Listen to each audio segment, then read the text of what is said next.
नमस्कार मंडळी, sixth sense power या चॅनलमध्ये पुन्हा एकदा आपलं सर्वांचं स्वागत आहे. आणि आज आपण बघणार आहोत तो म्हणजे सर्वात मोठा मानला जाणारा दीपावली म्हणजे दिवाळीचा सण. दीपावली सणाबद्दल पौराणिक कथा, बळीराजा वामनाची कथा, तसेच धनत्रयोदशी, नरक चतुर्दशी, आश्विन अमावस्या म्हणजे त्या दिवसाचे लक्ष्मीपूजन, बलिप्रतिपदा आणि शेवटी यमद्वितीया म्हणजेच आपण त्याला भावा बहिणीची भाऊबीज याबद्दलची माहिती, दीपावली संबंधीची संपूर्ण माहिती जाणून घेण्यासाठी व्हिडिओ शेवटपर्यंत पहा. तर मंडळी, दीपावलीचा उत्सव आश्विन वद्य त्रयोदशीपासून म्हणजेच धनत्रयोदशीपासून सुरू होतो व तो कार्तिक शुद्ध द्वितीय म्हणजे यमद्वितीयाला म्हणजे भाऊबीज या दिवसापर्यंत चालतो. धनत्रयोदशीपासून यमद्वितीयेपर्यंत खरे म्हणजे 5 तिथ्या येतात, परंतु त्यातल्या काही तिथ्यांचा लोप होतो. तर कधी एकाच दिवशी 2 तिथ्या लागतात. दरवर्षी असे होत असल्याने दीपावलीचा हा उत्सव प्रत्यक्षात 5 दिवस कधीच साजरा करायला मिळत नाही. तो 3 किंवा 4 दिवसच उपभोगायला मिळतो. पावसाळा संपून नवीन पिकं हाती आलेली असतात. आल्हाददायक शरद ऋतूचे आगमन झालेले असते. अशा वेळी या शरद ऋतूच्या मध्यावर हा सण येतो. आश्विन महिन्याच्या सुरुवातीला नवरात्रोत्सवापासून जो आनंद साजरा करायला सुरुवात झालेली असते आणि त्या आनंदाचा अत्युच्च बिंदू म्हणजेच दिवाळीचा उत्सव असे म्हणायला हरकत नाही. काहींच्या मते प्रभू रामचंद्र, सीता आणि लक्ष्मण हे तिघेजण वनवास संपून अयोध्येला आले आणि ते याच सुमाराला व त्यामुळेच अयोध्येतील लोकांनी जो दीपोत्सव साजरा केला तोच पुढे दीपावलीचा उत्सव म्हणून रूढ झाला. परंतु दीपावली संबंधातली प्रसिद्ध कथा जी आहे ती म्हणजे बळीराजा संबंधीची. प्राचीन काळी बळी नावाचा दैत्यांचा राजा फार बलाढ्य झाला होता. तो अत्यंत दानशूर व दिलेल्या वचनाला जागणारा म्हणून प्रसिद्ध होता. बळीराजाच्या स्वतःच्या महत्त्वाकांक्षेमुळे आणि दैत्यांचे गुरु शंकराचार्य यांच्या चिथावणीमुळे त्याने देवावर स्वारी करून कित्येक देवांना व लक्ष्मीला देखील बंदिवासात टाकले. बळीला युद्धात पराभव करणे देवांना अशक्य होते, म्हणून युक्तीने त्याचा काटा काढायचा असे देवांनी ठरवले. विष्णूने वामनाचा अवतार घेतला. वामन हा ठेंगू ब्रह्मचारी बळीराजा यज्ञ करीत असताना हा ब्रह्मचारी त्याच्याकडे दान मागण्यासाठी गेला. बळीराजाने दान माग म्हणून सांगितले. बळीराजाचे गुरु शुक्राचार्य यांनी देवाचे हे कपट ओळखले. त्यांनी बळीला पुन्हा पुन्हा सांगितले की तू ही दान देऊ नकोस, त्याने तुझा नाश होणार आहे. परंतु बळीला आपल्या दानशूरपणाची घमेड झाली होती. शिवाय तो शब्द देऊन बसला होता. बळी दानाचे पाणी वामनाच्या हातावर सोडणार असे पाहून शेवटचा उपाय म्हणून शुक्राचार्यांनी सूक्ष्म रूप घेतले व ते झारीच्या तोंडाच्या भोकाशीत जाऊन बसले. शुक्राचार्यांच्या या कृतीवरूनच एखादा मोठ्या स्थानावरचा मनुष्य आपल्या स्थानाचा जर दुरुपयोग करून छुपेपणाने एखाद्या चांगल्या कार्याच्या आड येऊ लागला की त्याला आपण झारीतले शुक्राचार्य असे म्हणतो आणि हा वाक्प्रचार रूढ झालेला आहे. झारीतून पाणी पडेना असे पाहून वामनाने दर्भाचे टोक झारीच्या भोकातून आत खुपसले. त्यामुळे आत बसून राहिलेल्या शुक्राचार्यांचा डोळा फुटला व ते चटकन मागे झाले व झारीतून पाणी वामनाच्या हातावर पडले. वामनाने बळीराजाजवळ 3 पावले जागा मागितली. बळीने 3 पावले जागा दिली. वामनाने एका पावलात पृथ्वी व्यापून टाकली, दुसऱ्या पावलाने स्वर्ग, तर तिसरा पाऊल कुठे ठेवू असे विचारतात बळीने खाली वाकून आपले मस्तक पुढे केले आणि तिसरे पाऊल मस्तकावर ठेवायला सांगितले. वामनाने तिसरे पाऊल त्याच्या मस्तकावर ठेवून त्याला पाताळात गाडले. मात्र त्याच्या दानशूरपणावर खुश होऊन वामनाने त्याला पाताळाचे राज्य दिले. सर्व घटना ह्या धनत्रयोदशी ते अमावस्या ह्या 3 दिवसात घडली. नंतर वामनाने बळीला वर मागण्यास सांगितले. तेव्हा बळी म्हणाला, देवा, मी फक्त तुझ्या प्रजेसाठी एक वर मागतो. या 3 दिवसात जो कोणी यमासाठी दीपदान करील त्याला यमयातना भोगाव्या लागू नयेत व त्याच्या घरात लक्ष्मी निरंतर राहावी. वामनाने तथास्तु म्हटले आणि तेव्हापासून दीपदान आणि दीपोत्सवाची जी प्रथा आहे ती सुरू झाली. आश्विन महिन्याच्या कोजागिरी पौर्णिमेपासून तो कार्तिक महिन्याच्या त्रिपुरी पौर्णिमेपर्यंत पितरांना प्रकाश व आनंद देण्यासाठी आकाश कंदील टांगले जावेत असा शास्त्राचा आदेश आहे. दीपावलीच्या काळातील दिवसांपैकी प्रत्येक दिवसाबद्दल निरनिराळ्या कथासुद्धा प्रचलित आहेत. त्यामध्ये धनत्रयोदशी, आपण त्याला धनतेरस म्हणतो, देवांचा वैद्य धन्वंतरी याच्या सन्मानार्थ ही तिथी साजरी केली जाते. देवांनी आणि दानवांनी जेव्हा समुद्रमंथन केले तेव्हा त्यातून निघालेल्या अमृताचा कुंभ घेऊन प्रथम धन्वंतरी बाहेर आला. स्वतः धन्वंतरी हे सुद्धा समुद्रमंथनातून बाहेर आलेले एक रत्नच होते. धन्वंतरीने आयुर्वेद सांगितला. हजारो वर्षापासून या आयुर्वेदाचा उपचार आपले भारतवासी करीत आलेले आहेत. अखिल भारतातले वैद्य लोक या दिवशी धन्वंतरीची पूजा करतात व त्याच्या गौरवार्थ उत्सव साजरा करतात. हेमराजाच्या मुलाचे लग्न होऊन 4 दिवससुद्धा लोटले नव्हते तोच राजपुत्राचा मृत्यू झाला. हेमराजाच्या घरात सर्व लोक दुःखाने आकांत करू लागले. यमराजाचे दूत त्या राजपुत्राचे प्राण न्यायला आले. तेव्हा त्यांचे अंतःकरण द्रवले. आपण प्राण नेऊ नयेत असे त्यांना वाटले. यमराजाला हे कळले तेव्हा तो स्वतः तेथे आला. त्याला असे दृश्य दिसले की आपले दूतच रडत बसले आहे. यमराजालाही ते सर्व दृश्य बघून वाईट वाटले.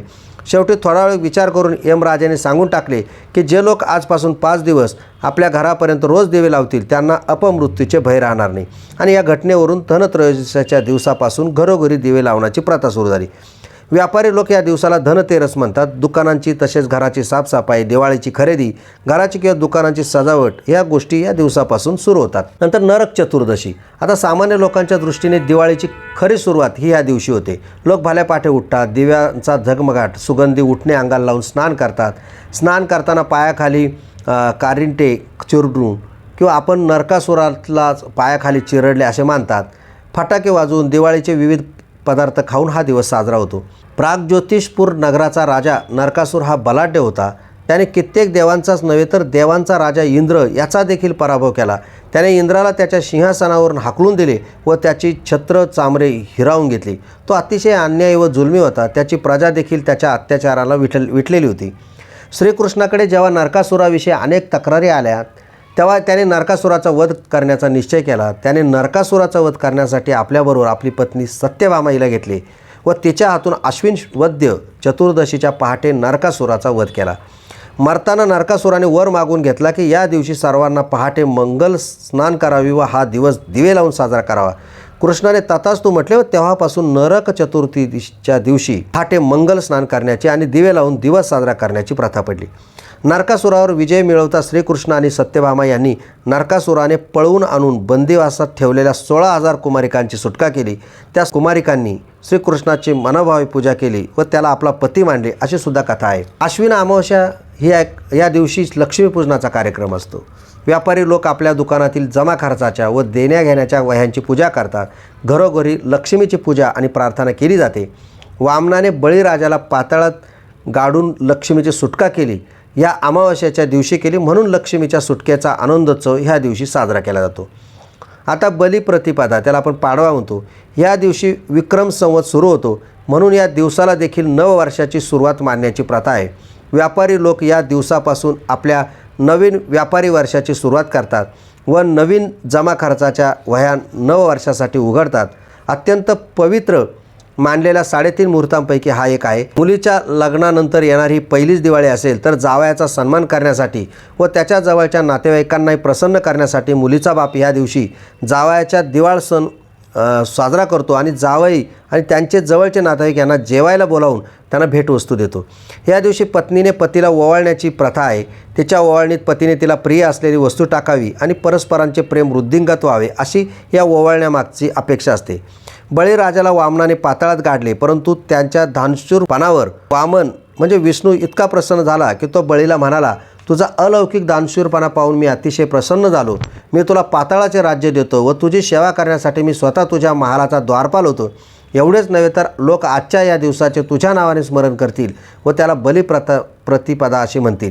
तेव्हापासून हा दिवस बलिप्रतिपदा या नावाने साजरा होऊ लागला. आता यमद्वितीया, ज्याला आपण भाऊबीज म्हणतो, या दिवशी बहीण भावाला ओवाळते व भाऊ तिच्या ओवाळणीत भाऊबीज म्हणून काही पैसे किंवा तिला आवडणारे भेटवस्तू देतो. भावा बहिणीचे प्रेम अखंड राहावे यासाठी ओवाळणी. रक्षाबंधनाच्या दिवशी जसं बहिणीने भावाला राखी बांधण्यामागे त्याचे संरक्षण मिळवण्याची कल्पना असते तशी ह्या ओवाळणीमागे नसते. या दिवशी भावाने आपल्या घरी पत्नीच्या हातचे न जेवता बहिणीच्या घरी जेवले पाहिजे असा शास्त्रादेश आहे.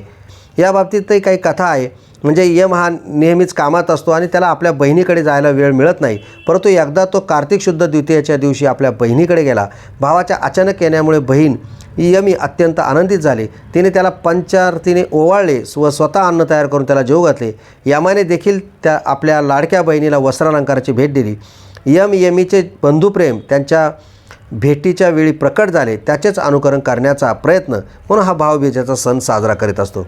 यम मृत्यू पावला तेव्हा यमीला इतके दुःख झाले की तिचे अश्रू थांबेना.